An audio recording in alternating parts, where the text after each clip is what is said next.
Jim, he created some excitement this week amongst Met fans, saying that they were one of the few teams aggressively pursuing Kyle Tucker. Let's begin there. Will, where do the Mets stand with Tucker? Well, first, Jim, thanks for doing that. We appreciate that a lot. We need a little help, Jim. Hey, you better not be teasing me. Anything for you.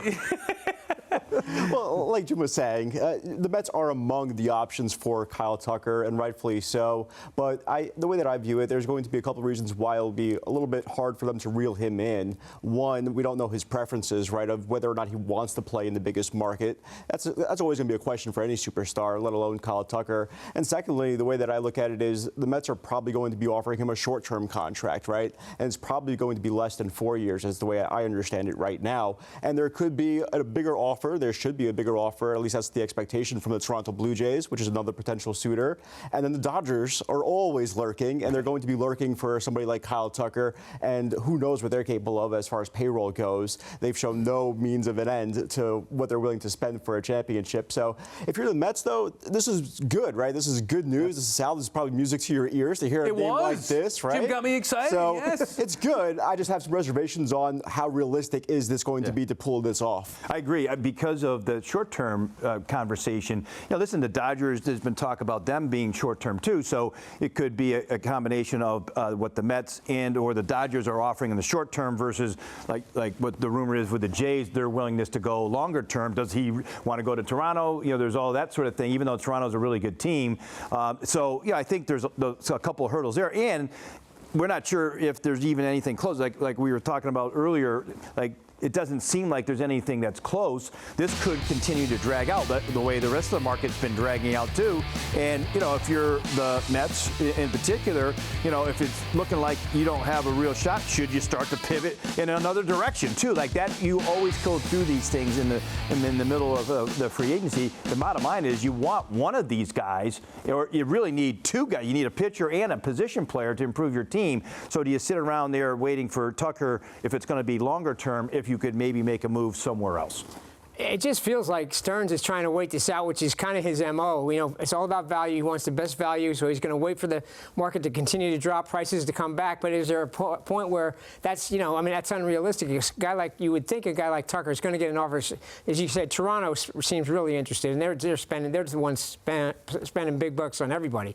So I don't know. I just feel like, I've said this before. If you're the Mets, at some point, value. What is it about? Value or is it about getting the best player? Right. You got the money to do it.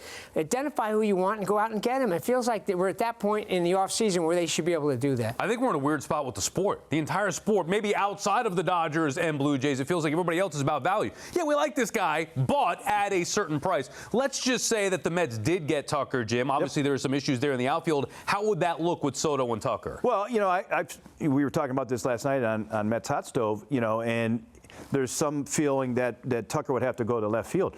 He's the better right fielder than Soto. He's a better right fielder than Soto. And even if the metrics say that Tucker took a decline, he's had some underlying health issues that prevented him from being as good as he was in the past. But he's still a very good right fielder with a above average arm. He would upgrade there in moving Soto to left field, which he's done in the fourth. Like, it's not like you're asking him Soto to go to left field, which he hasn't done before. He has played left field before. I think you would be good in both positions. Now, if at the end of this you have a conversation with Soto and he's totally against it, I don't think Tucker's going to care. He is willing, as long as he gets his money, he'll go to wherever you want him. But if you were really putting it and building the team the way you should, he should be the right fielder. Yeah, I didn't even think twice about it. Be Tucker and right, Soto and left. If Soto doesn't like it, tough. You're signed here. You got to. I love Soto more than anybody. You got to move over. All right, now since Jim's report, I've been thinking a lot about this. I don't think it's realistic, sadly, for the Mets to get both Tucker and Tarik Skubal.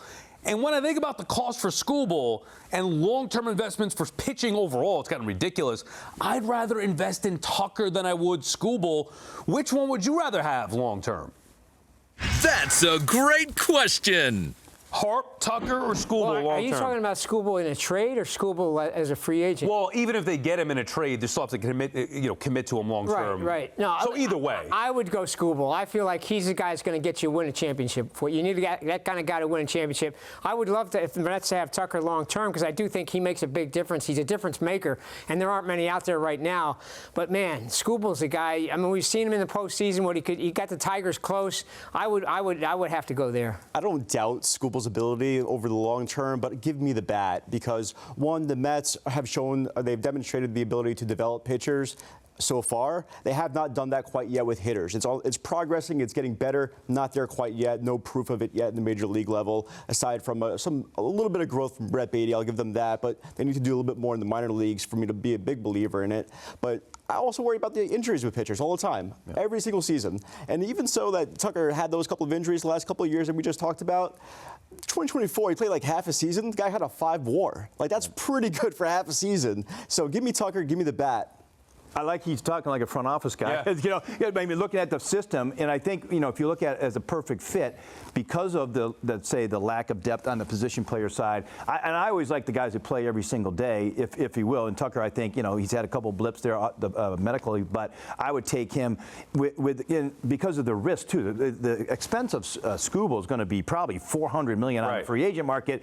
Yes, he's a number one, but there's always that risk of the injury to any of these high-end starting pitchers. So I would like to try to develop him, which it's not, with the Mets, they have certainly enough options to do that, and so I would go to the position. Hey, that's kind of my point. Yeah, go ahead, Harp. I mean, I'll take Skubal and go win a championship. You guys have Tucker and go. Oh, you didn't win a championship in Detroit.